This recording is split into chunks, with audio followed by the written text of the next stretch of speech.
Hai semua, selamat datang di channel Ayah Baca Buku. Hari ini kita akan membahas buku menarik berjudul Homo Deus: A Brief History of Tomorrow karya Yuval Noah Harari. Buku ini cocok banget buat kalian yang penasaran seperti apa masa depan manusia di era teknologi canggih dan dampaknya buat kita sebagai individu maupun masyarakat secara keseluruhan. Yuk kita bahas lebih dalam.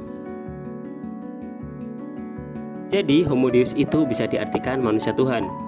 Buku ini sebenarnya adalah lanjutan dari karya Harari sebelumnya, Sapiens, yang membahas sejarah manusia dari masa lalu hingga sekarang. Nah, di buku ini Harari mengajak kita untuk membayangkan masa depan, seperti teknologi, AI, bioengineering, dan big data.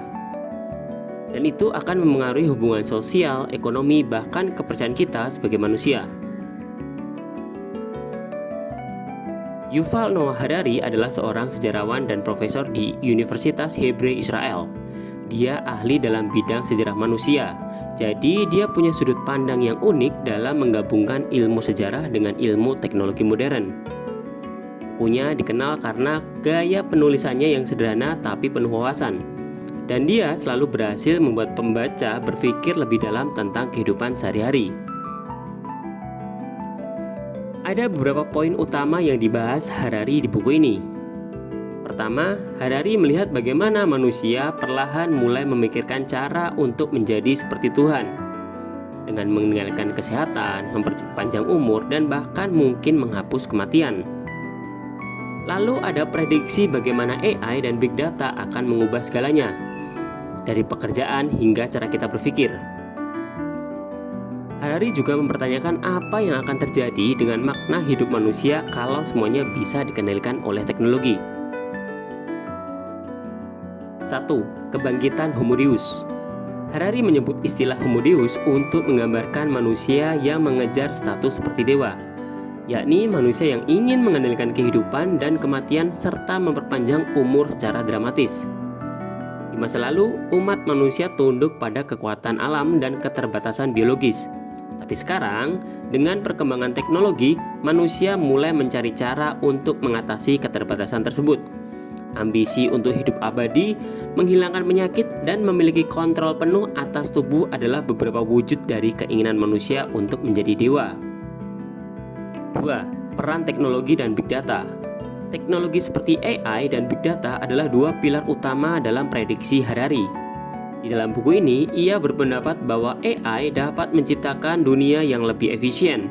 Namun, ini juga membuka potensi kehilangan kendali manusia atas beberapa aspek penting dalam kehidupan kita. Harari menyebut big data dan AI sebagai ancaman bagi kebebasan individu, karena algoritma mulai tahu lebih banyak tentang kita daripada kita sendiri. Contohnya, algoritma media sosial yang mempengaruhi cara kita berpikir dan berperilaku, bahkan keputusan yang kita ambil. Ini menimbulkan pertanyaan, jika semua keputusan bisa diambil lebih baik oleh algoritma, apakah kita masih memiliki otonomi dan kebebasan? Ketiga, kemakmuran dan ketidaksetaraan. Harari juga menggambarkan bagaimana teknologi akan memperdalam jurang ketidaksetaraan antara kelas sosial.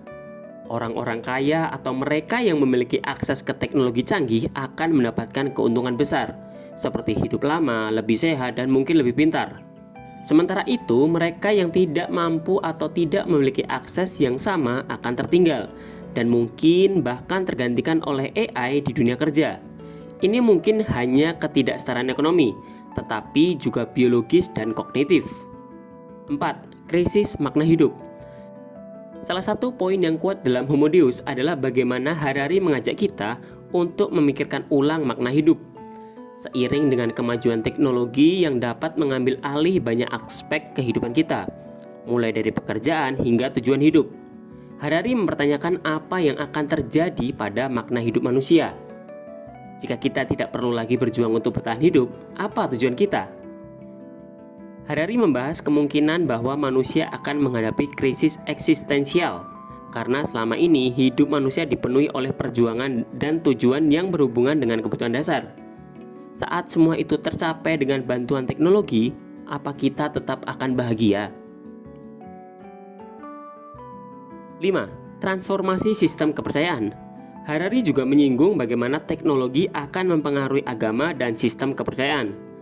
Di era digital, orang-orang mungkin lebih mempercayai sains dan teknologi daripada agama dan kepercayaan tradisional.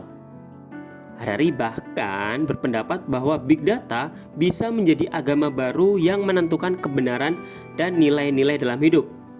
Seiring perkembangan teknologi, manusia bisa jadi lebih mengandalkan algoritma dan statistik untuk menentukan apa yang benar dan apa yang salah, menggantikan panduan moral tradisional yang selama ini kita pegang. 6. Kritik terhadap teknologi yang tak terkendali. Meskipun Harari mengakui bahwa teknologi memiliki potensi besar untuk meningkatkan kualitas hidup, ia juga mengingatkan akan bahaya teknologi yang tidak bisa dikendalikan. Dia mengkritik kecenderungan manusia untuk terus maju tanpa mempertimbangkan konsekuensi etis atau filosofis dari inovasi yang dilakukan. Menurut Harari, kita harus lebih berhati-hati dalam merangkul teknologi baru dan mempertimbangkan nilai-nilai manusiawi yang lebih mendasar. Secara keseluruhan, Harari menyampaikan bahwa masa depan teknologi bisa mengubah manusia menjadi lebih berdaya, tetapi juga bisa menimbulkan ketidakseimbangan dan krisis makna. Di dalam buku ini, Harari mengajak pembaca untuk mempertimbangkan kembali nilai-nilai yang selama ini diyakini dan melihat lebih kritis akan dampak kemajuan teknologi terhadap kehidupan kita dan hubungan antar manusia. Salah satu pelajaran yang kita bisa ambil dari buku ini adalah untuk selalu waspada dan bijak dalam menggunakan teknologi. Harari memberitahu kita bahwa teknologi punya potensi besar, tapi kita harus berhati-hati dalam menggunakannya agar tidak sampai melupakan nilai-nilai kemanusiaan yang esensial. Ini adalah pengingat bahwa kita sebagai manusia memiliki tanggung jawab atas perkembangan teknologi dan dampaknya pada masyarakat. Kelebihan buku ini adalah Harari mampu menyederhanakan ide yang kompleks jadi lebih mudah dipahami. Dia juga membawa pembaca ke perspektif baru tentang masa depan yang mungkin belum pernah kita bayangkan. Tetapi kekurangannya adalah ada beberapa ide yang terasa sedikit berlebihan atau terlalu pesimis tentang masa depan. Ada pembaca yang merasa bahwa Harari terlalu memusatkan pandangannya pada kemungkinan negatif, padahal masih banyak potensi positif teknologi yang bisa diangkat. Buku ini aku rekomendasikan untuk kalian yang tertarik dengan sejarah, teknologi, atau teman-teman yang senang berpikir tentang hal-hal yang terkait dengan masa depan. Cocok untuk kalian yang suka berimajinasi tentang dunia seperti apa yang akan kita huni nantinya. Tapi buat kalian yang suka topik-topik ringan, mungkin buku ini agak berat karena banyak bahasan filosofis dan ilmiah. Secara keseluruhan, Homo Deus adalah buku yang menantang dan memberi perspektif baru tentang masa depan manusia. Harari mengajak kita untuk tidak sekedar menerima kemajuan teknologi, tapi juga untuk berpikir kritis tentang dampaknya terhadap kehidupan kita. Buku ini bukan hanya tentang masa depan teknologi, tapi juga tentang apa artinya menjadi manusia. Kalau kalian suka dengan video ini, jangan lupa like, komen, dan share. Aku juga penasaran, menurut kalian bagaimana peran teknologi di masa depan? Apakah akan membuat kita lebih baik atau justru sebaliknya? Yuk diskusi di kolom komentar. Dan buat yang belum subscribe, klik tombol subscribe untuk konten menarik lainnya.